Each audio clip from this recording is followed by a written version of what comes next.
सर्वप्रथम बाबा साहब के चरणों में श्रद्धा सुमन अर्पित करते हुए आज चुके प्यारे बच्चों 13 अप्रैल की एक बहुत भारतीय स्वतंत्रता इतिहास में 13 अप्रैल सन 1919 को एक ऐतिहासिक घटना हुई थी। कोई बताएगा आप में से? जलियांवाला बाग हत्याकांड। जलियांवाला बाग नरसंहार के नाम से उस घटना को हम लोग जानते हैं और आज भी लोग बताते हैं कि वह पंजाब का अमृतसर बागीचे में जो कुआं बना है उसका जो पानी आज भी जो निकलता है वो भी लाल कलर की होती है।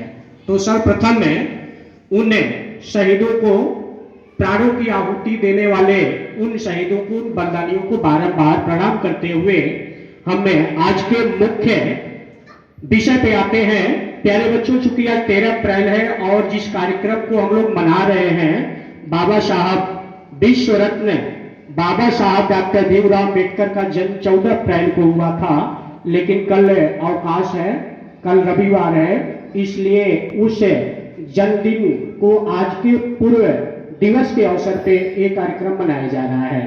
प्यारे बच्चों, परम आदरणीय इस जयंती समारोह के उपलक्ष्य में उपस्थित आज के हमारे उप प्रधानाचार्य महोदय, विद्यालय के विद्वान शिक्षक शिक्षिकाएं, मेरे विद्यालय के कर्मचारी भाई तथा मेरे प्यारे आज और कल के भावी कर्णधार मेरे प्यारे बच्चों, सर्वप्रथम जन्मदिन की इस पावन बेला पे सर्वप्रथम आप सभी लोगों को ढेर सारी शुभकामनाएं एवं बधाइयां। प्यारे बच्चों, सर्वप्रथम बाबा साहब को प्रणाम करते हुए महान समाज सुधारक, युग प्रवर्तक, शोषितों, दलितों, वंचितों और महिलाओं के मुक्तिदाता, धर्म और दर्शन के विद्वान, विधि विशेषज्ञ, अर्थशास्त्र तथा भारतीय संविधान के शिल्पकार को, भारत रत्न को सर्वप्रथम सादर प्रणाम करते हुए और उनके उपलक्ष्य में एक छोटी सी शायरी से हम उनका अभिनंदन करते हैं। स्वर ना बदले जिंदगी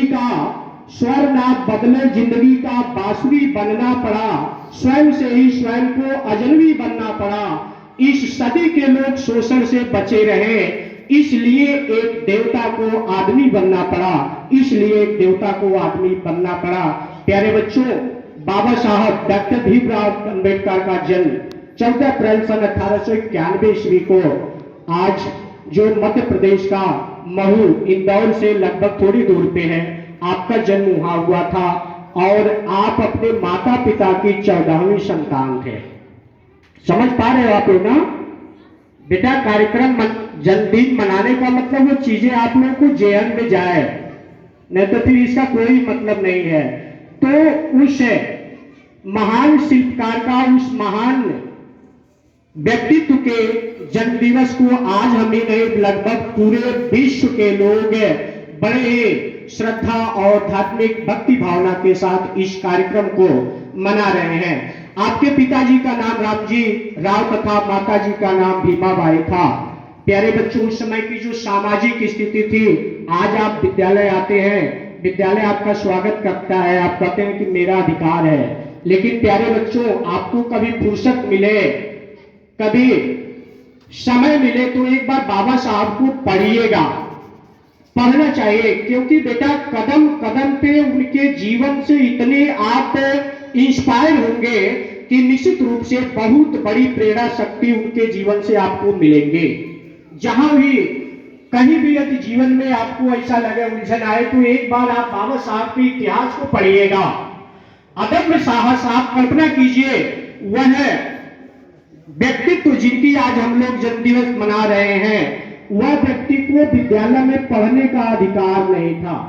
सामाजिक जो मान्यताएं थी, सामाजिक जो व्यवस्थाएं थी, उसके तहत समाज चतुर्वर्ण व्यवस्था में बटा हुआ था और निश्चित वर्ग और जाति को ही शिक्षा ग्रहण करने का अधिकार था। सभी लोग अपने इच्छा अनुसार शिक्षा ग्रहण करने का अधिकार नहीं था। उनका इतिहास बताता है, जब हम अध्ययन करते हैं तो पाते हैं कि उस समय की जो सामाजिक व्यवस्था थी, उनके हिसाब से उनको विद्यालय में पढ़ने का अधिकार नहीं था। एन के प्रकार, चूंकि उनके पिताजी में सेना में सूबेदार थे, इसलिए उनको एक एक प्रकार किसी प्राथमिक विद्यालय में उनको दाखिला लेने का अवसर मिलता है और वहां से उनको क्लास के बाहर रहने का कहा था, क्लास से बाहर बैठाने का उनकी प्रबंध की गई थी। उनको विद्यालय में पानी तक पीने का अधिकार नहीं था। आप कल्पना कीजिए, व्यक्ति को पानी तक पीने का अधिकार नहीं था।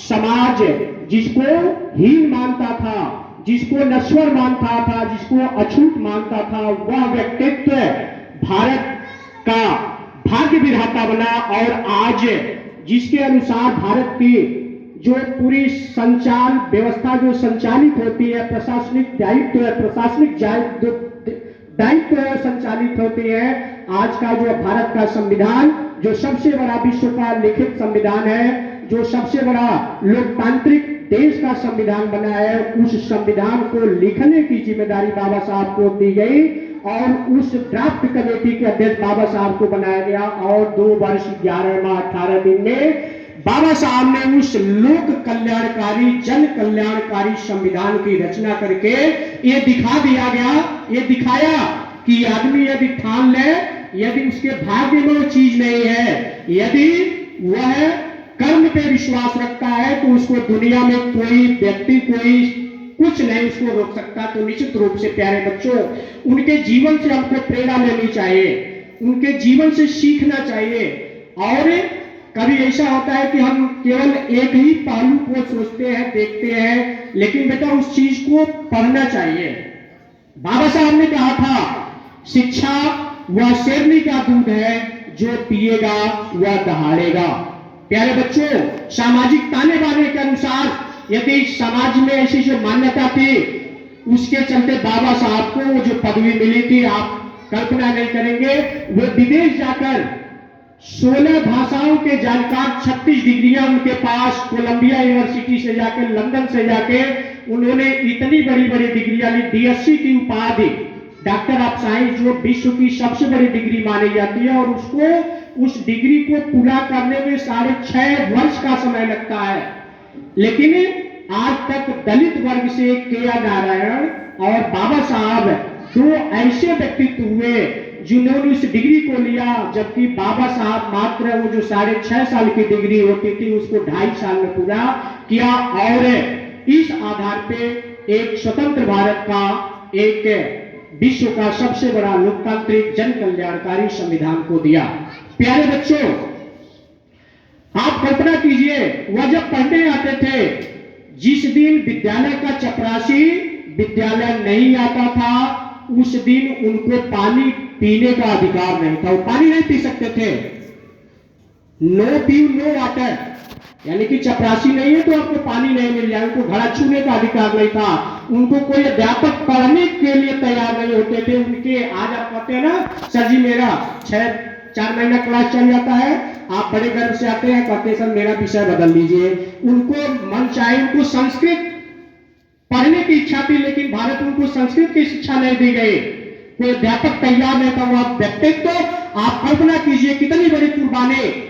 वह व्यक्ति जो देश का कानून मंत्री बना, वह व्यक्ति जो कोलंबिया विश्वविद्यालय में प्रोफेसर था, उनके 5 बच्चे थे, लेकिन समाज को देखते हुए उनके जो समझते थे, हमारे जो दलित भाई हैं, जो करोड़ों दलित हैं, शोषित हैं, वंचित हैं, महिलाएं हैं, जो समाज से वंचित हैं, जिनको समाज में कुछ अधिकार नहीं है, ऐसे लोगों को हम आगे बढ़ाने का बीड़ा उठाया। और प्यारे बच्चों, आपको मैं बताऊं कि उनकी जो बीवी थी, जिनका नाम था रमाबाई, प्यार से बाबा साहब उनको रमाई कहते थे, और रमाई बाबा साहब को साहब कहकर संबोधित करती थी। आप विचार कीजिएगा, कल्पना कीजिएगा, वह रमाबाई, बाबा साहब जब, अंबेडकर साहब जब कोलंबिया विश्वविद्यालय जब लंदन में पढ़ते थे, तो वह महिला, हमारी बच्चियां बैठी हैं, सीख लेनी चाहिए त्याग की इतनी बड़ी प्रतिमूर्ति, कि गांव के बाहर से गोबर बीन के लाती थी, उन्हें उपली बनाती थी, उसको बेच करके बाबा साहब को पढ़ाने का कार्य की। और इतना ही नहीं प्यारे बच्चों, बाबा साहब के पास अपने परिवार के लिए समय नहीं था। वह रमाबाई, वह रमाई की मृत्यु कैसे होती है, उनके पास दवा के लिए पैसे नहीं होते हैं। उनकी आंखों के सामने उनके 4 पुत्र राजरत्न इंदु, उनके आंखों के सामने वह व्यक्तित्व जो भारत का संविधान रचा, वह व्यक्तित्व जो देश का प्रथम लॉ मिनिस्टर था, वह प्रोफेसर, एक से बढ़ के एक डिग्रियां उन्होंने प्राप्त की, लेकिन उनके अपने परिवार के लिए उनको समय नहीं था। एक वाक्य मैं सुनाता हूं प्यारे बच्चों। एक समय की बात थी, उनके बड़े पुत्र की मृत्यु इसलिए होती है कि उनको समय से दवा नहीं कराया गया। लाश पुत्र, आप कल्पना कीजिए कि किस प्रकार की कठोर दिल का वह व्यक्तित्व रहा होगा।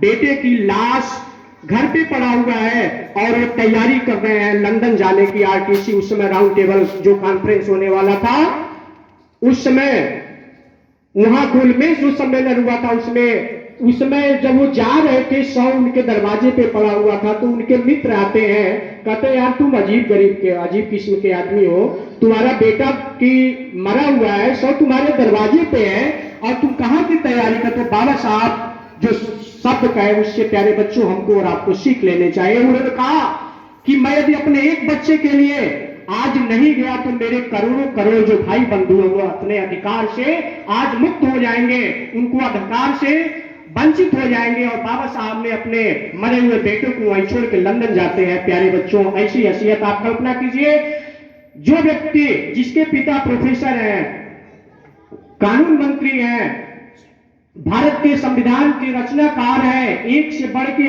आज भी बाबा साहब की लिखी हुई जो पुस्तक है वह अमेरिका में कोलंबिया विश्वविद्यालय में आज भी पढ़ाई जा रही है। लेकिन प्यारे बच्चों, कहा गया, आज भी समाज में कहा गया है कि बाबा साहब दलितों के केवल भगवान थे, अछूतों के केवल भैरव थे। प्यारे बच्चों, बाबा साहब का जो व्यक्तित्व था वह एक फेमिनिज्म थे, नारीवादी विचारक थे, नारीवाद। वो कहते थे कि मैं किसी देश की प्रगति उस देश की महिलाओं की शिक्षा से मापता हूं। हमेशा महिलाओं के, आज मंत्री की हैसियत से उन्होंने एक हिंदू कोड बिल लाया। आपका समय हम ज्यादा नहीं ले रहे हैं, छोटे बच्चे हैं, तो हिंदू कोड बिल लाया। उस हिंदू कोड बिल में प्यारे बच्चों गंभीरता से कीजिएगा, हमारी महिलाओं, हमारी बच्चियों के लिए अधिकार था। महिलाओं को किस प्रकार से सताया जाता था, किस प्रकार से उसे प्रताड़ित किया जाता था। लेकिन होता क्या है, जब वह हिंदू कोड बिल संसद में पास हुआ तो उस समय उसके जो अध्यक्ष थे डॉक्टर राजेंद्र प्रसाद, जनसंघ के संस्थापक श्यामा प्रसाद मुखर्जी, विश्व हिंदू परिषद के अध्यक्ष करपात्री महाराज ने खुलकर विरोध किया कि वह अम्बेडकर जो निम्न जाति का है, जो अछूत है, वह भला हमारी हिंदू महिलाओं के विषय में क्या जानता है। और इसी बात को लेकर पूरे देश में बवाल हुआ। वह महिलाएं जिनके लिए बाबा साहब ने हिंदू कोड बिल बनाया था, वही महिलाएं उस एक्ट का विरोध करती है और उसके कुछ ही समय बाद इसी बात को लेकर बाबा साहब ने अपने उस मंत्री पद से त्याग पत्र देते हैं, लात मार देते हैं। और भारत सरकार की विडंबना देखिए, उस समय के तत्कालिक पंडित जवाहरलाल नेहरू देश के प्रधानमंत्री होते हैं, उनके त्याग पत्र देने के मात्र साल भर के बाद ही वही हिंदू कोड फिर से लागू होता है। तो निश्चित रूप से हमारे प्यारे बच्चों, उनको पढ़ना चाहिए, सीखना चाहिए। बाबा साहब ने कहा था शिक्षा तर्क करने की शक्ति देता है। हम आप शिक्षा ग्रहण करें तो निश्चित रूप से ऐसी तार्किक ज्ञान को अर्जन करना चाहिए। किसी भी चीज को हम आंख बूंद के ना माने, उसकी वास्तविकता क्या है उसके अंततः में जाइए। बाबा साहब ने कहा था शिक्षित बनो, संगठित बनो और संघर्ष करो। तो निश्चित रूप से प्यारे बच्चों, आज ये जो अधिकार है, निश्चित रूप से बड़े त्याग, तपस्या, बलिदान से उन्होंने इस संविधान को, हमारे और आपके अधिकार को दिया है। तो निश्चित रूप से यदि किसी कारण ऐसे अवसर पे यदि हम अपने अधिकार का लाभ लेने से यदि वंचित हो जाएंगे तो निश्चित रूप से हमको समाज भी क्षमा नहीं करेंगी। ज्यादा कुछ न करते हुए, समय अभाव है, कुछ चंद लाइनों के साथ हम अपनी वाणी को विराम देंगे। हर कोई अम्बेडकर नहीं हो सकता, हर कोई अम्बेडकर नहीं हो सकता, हर युग में अम्बेडकर नहीं हो सकते। अपना अपना विवेक होता है, नहीं काबिल हरेक होता है। यूं तो जमाने में है अनमोल हस्तियां, मगर अंबेडकर जैसा व्यक्ति लाखों में एक होते हैं, लाखों में एक होते हैं। इसी के साथ मैं आप सभी लोगों को जन्मदिन के ढेर सारी शुभकामनाएं बताते हुए अपनी बारी को विराम देता हूं। जय हिंद, जय भारत।